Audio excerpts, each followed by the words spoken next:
Salaamullaahi calaykum asxaabta qaaliga ah, soo dhawaada meel baad joogtiin. Waxaan rabaa inaan maanta idin soo gudbiyo video yar oo ku saabsan dhaqanka iyo diinta. Haddii aan si kale u dhigo,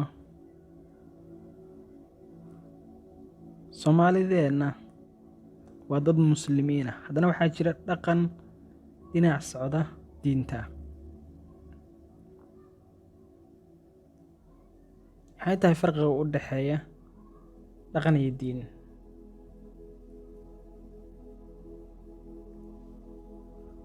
Iyadoo Soomaalidu ay muslim tahay, haddana waxaa jira dhaqan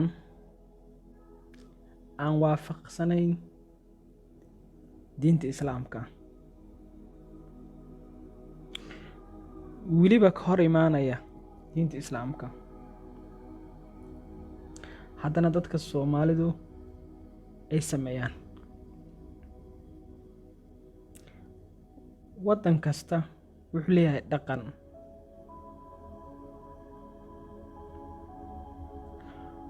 Wuxuuna leeyahay waxyaabo ay aaminsan yihiin oo ay caqiidaysan yihiin oo diin u ah.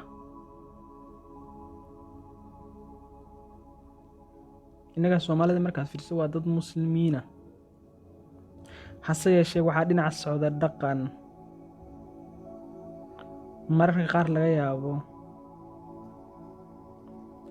inuu diido diinta Islaamka, inay diinta Islaamka lid isku noqonayaan.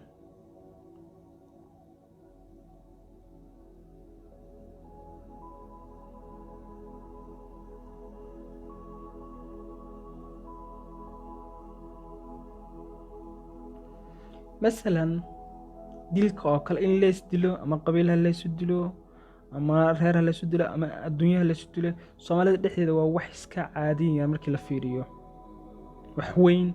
Yacni wuxuu noqday shay dhaqanka ka mid ah.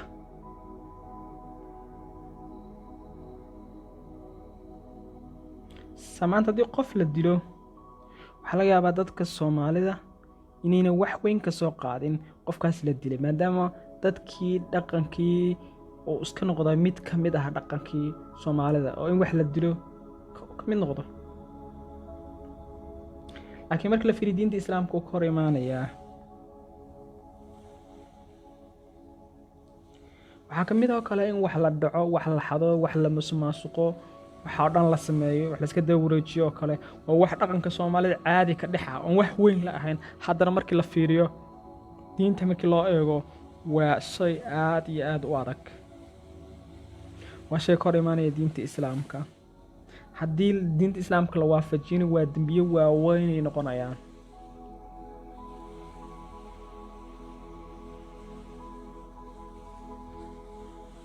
Waxyaabo kale waxaa jira markii dadka Soomaalida ay soo dhex galaan, Soomaalida ay u arkayaan diinta Islaamka oo kale. Tusaale ahaan,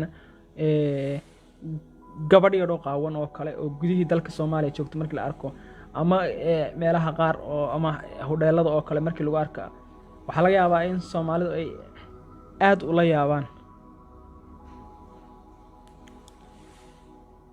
Sababtuna ma ahan diin jacayl iyo in diinta la ilaalinayo, laakiin muhiimaddu waxay tahay waxa weeye gabdhihii Soomaalida oo iyadu gabdho asturnaantoodii ayay ka hor imaanaysaa, oo shay dhaqan ahaan iska ahaay oo caadi yahay bulshada dhexdeeda muuqday, iyo shaygan qofkan kale oo sameynayo ama lagu arkay ayaa waxay tahay shay kala duwan.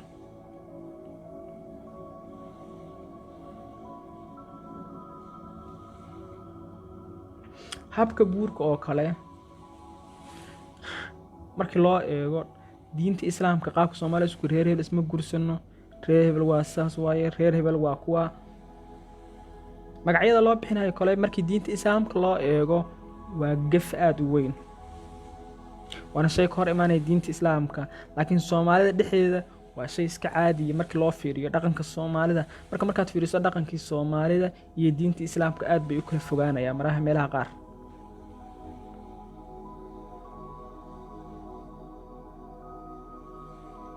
Laakiin waxaa jira ummad waliba waxay leedahay dhaqan u gaar ah iyo waxa ay ugu aaminsan yihiin, laakiin ummad waliba waxay ishaleeshiiyeen dhaqanka ay haystaan iyo waxa ay aaminsan yihiin.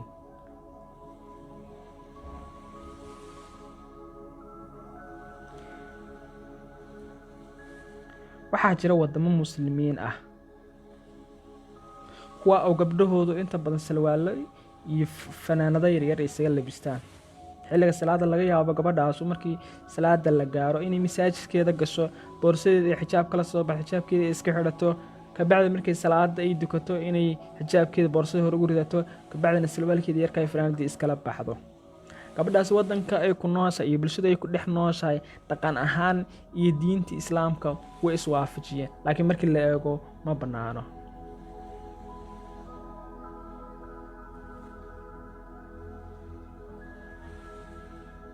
marka dhaqanka iyo diintu waa laba shay oo aad u kala duwan. ummad walibana waxay aaminsan tahay caqiidiyan iyo waxa ay ku dhaqanto dhaqamiin bulshada dhexdeeda ka dhex jira way iswaafajiyaan, ma isdiidayaan. wadan kastana waa sidaa. waxaya dadka ku dhaqma diinta islaamka ee ayadu ay dhaqan u tahay way yartahay. dadka muslimiinta ama wadamada muslimiinta ayadoo haddana ay ogaan shaacirta islaamka, haddana dad ay ku qaalis tahay diinta islaamka oo ay dhaqan u tahay dhaqan kale aan samaynin bulshooyinka caalamka way ku yaryihiin. inaga Soomaalidana way nagu yartahay. intaan video kale ku kulmayno waxaan inkaga tegayaa khayr iyo barako. haddii videogan ku soo gaaro la siiweeda walaalahada kale mahadsanid.